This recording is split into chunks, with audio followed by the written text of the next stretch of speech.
আলাইকুম রহমতুল্লাহি ওয়া বারাকাতুহু। সম্মানিত প্রিয় মুসলিম ভাই ও বোনেরা, আর ইসলামিক টিভির পক্ষ থেকে সকলকে জানাই আন্তরিক মোবারকবাদ। আশা করি সকলে ভালো আছেন। আমি আলহামদুলিল্লাহ আল্লাহর রহমতে ভালো আছি। আজকে আপনাদের মাঝে আলোচনা করব চেয়ারে বসে নামাজ আদায়ের সঠিক নিয়ম সম্পর্কে। চলুন আমরা জেনে নিই। চেয়ারে বসে নামাজ আদায় যাদের জন্য বৈধ রয়েছে, যে ব্যক্তি অসুস্থতার কারণে দাঁড়িয়ে নামাজ আদায় করতে অক্ষম, স্বাভাবিকভাবে রুকু সেজদা আদায় করতে অক্ষম, তার জন্য বসে ইশারায় রুকু এবং সেজদা আদায় করা যায়। এবং এরকম ব্যক্তি যদি চেয়ারে বসে নামাজ আদায় করে তাহলে তার নামাজ আদায় হয়ে যাবে। রুকু সেজদা আদায়ের সক্ষম না হলেও কারো যদি জমিনের পা ভাঁজ বা লম্বা করে বসার সক্ষমতা থাকে তাহলে তার জন্য সঠিক এবং সুন্নত পদ্ধতি হলো চেয়ারে নয় বরং জমিনে বসে ইশারায় নামাজ আদায় করা। নবীজি সাল্লাল্লাহু আলাইহি সাল্লাম ও সাহাবীদের যুগেও চেয়ার ব্যবহারের প্রচলন ছিল, কিন্তু এই যুগে অক্ষম ব্যক্তিরা জমিনে বসে নামাজ আদায় করতেন। নামাজের সময় চেয়ারে বসার প্রচলন ছিল না। যে দাঁড়িয়ে নামাজ আদায় করতে সক্ষম কিন্তু রুকু সেজদা করতে অক্ষম, সে দাঁড়িয়ে নামাজ আদায় করবে এবং রুকুর সময় বসে রুকু এবং সেজদা ইশারায় করবে। রুকু করতে সক্ষম হলে রুকু স্বাভাবিকভাবে আদায় করবে এবং সেজদার সময় বসে সেজদা ইশারা করবে।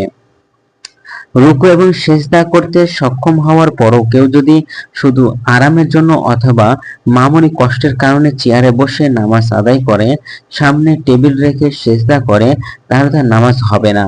কারণ চেয়ারে বসে সামনে টেবিল রেখে সেজদা করলে ইশারায় সেজদার ইশারা হয়, সেজদা আদায় হয় না। সেজদার সময় চেহারা এবং হাতের পাশাপাশি উভয় হাঁটু জমিনের উপর রাখাও সেজদা শুদ্ধ হওয়ার জন্য শর্ত। সেজদার সময় কপালের অংশ কোমরের অংশ থেকে নিচু থাকাও জরুরি। চেয়ারে বসে সামনের কোনো কিছুর উপর কপাল রাখলে উল্লেখিত উভয় শর্ত পাওয়া যায় না। চেয়ারে বসে নামাজ আদায় করবেন যেভাবে। গ্রহণযোগ্য ওজরের কারণে চেয়ারে বসে নামাজ আদায়ের ক্ষেত্রে নামাজের কিয়াম সম্ভব হলে দাঁড়িয়ে সম্ভব না হলে চেয়ারে বসে আদায় করবেন। রুকু এবং সেজদা ইশারায় আদায় করবেন, অর্থাৎ চেয়ারে বসে রুকুর সময় মাথা ঝোঁকাবেন, সেজদার সময় মাথা তার চেয়ে আরেকটু বেশি ঝোঁকাবেন। চেয়ারে বসে ইশারায় সেজদা করার সময় হাত হাঁটুতেই রাখবেন, মাটিতে সেজদার করার মতো হাত উঠিয়ে চেহারা বরাবর রাখবেন না, এটি ভুল পদ্ধতি। একইভাবে সেজদার জন্য সামনে টেবিল বা এ জাতীয় অন্য কিছু রাখবেন না, এটাও ভুল পদ্ধতি।